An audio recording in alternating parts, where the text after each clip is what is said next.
পাকিস্তানি গুলিতে নিকেশ সবরজিৎ খুনের মূল অভিযুক্ত নেপথ্যে ফের অজ্ঞাত পরিচয় ব্যক্তি। পাকিস্তানে ফের নিকেশ ভারত বিরোধী দুষ্কৃতী। রবিবার অজ্ঞাত পরিচয় ব্যক্তির হাতে গুলিবিদ্ধ হয়েছে সবরজিৎ সিং খুনের প্রধান অভিযুক্ত আমির সরফরাজ তাম্বা।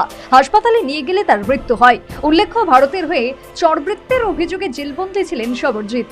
সহবন্দীদের হাতে খুন হন তিনি। যদিও ভারত মনে করে দীর্ঘদিন ধরে চলা সবরজিৎ সিং এর মুক্তির দাবি বিশ্বজুড়ে পাকিস্তানের কাছে অস্বস্তি হয়ে উঠেছিল, আর সেই কারণে সবরজিৎকে পরিকল্পিতভাবে খুন করা হয় জেলের ভেতরে।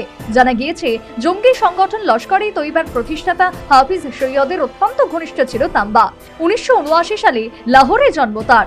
একাধিক অপরাধমূলক কার্যকলাপে জড়িয়ে পড়ার জেরে পাকিস্তান প্রশাসক তাকে গ্রেপ্তার করতে বাধ্য হয়। ভারতীয় সবরজিতের জেলেই বন্দী ছিল তাম্বাও। সেখানে মুদাসির মুনির নামেও আরো এক বন্দীর সঙ্গে মিলে সবরজিৎকে ইট ও অন্যান্য ভারী হাতিয়ার দিয়ে মারধর করে খুন করা হয় বলে অভিযোগ। যদিও তাম্বা ও মুনিরকে বেকসুর খালাস করে দেয় পাকিস্তানের আদালত। এই রায়ে ক্ষুব্ধ ভারত সরকার। জেল থেকে বেরোনোর পরে লাহোরেই থাকতো সে।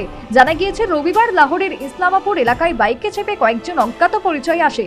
তাম্বাকে লক্ষ্য করে এলোপাথারি গুলি চালিয়ে এলাকা ছেড়ে পালিয়ে যায় তারা। গুরুতর আহত অবস্থায় হাসপাতালে নিয়ে যাওয়া হয় তাম্বাকে। চিকিৎসা চলাকালীন মৃত্যু হয় তার।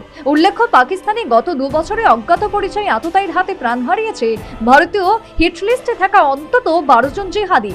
এবার সবরজিতের খুনে মূল অভিযুক্ত নিকেশ হলো একই কায়দায়। প্রসঙ্গত, 1990 সালে ভারতের চরবৃত্তির অভিযোগে সবরজিতের মৃত্যুদণ্ডে সাজা শুনিয়েছিল পাক আদালত।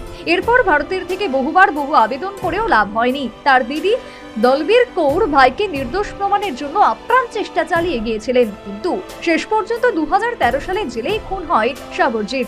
Bureau report, News vanguard.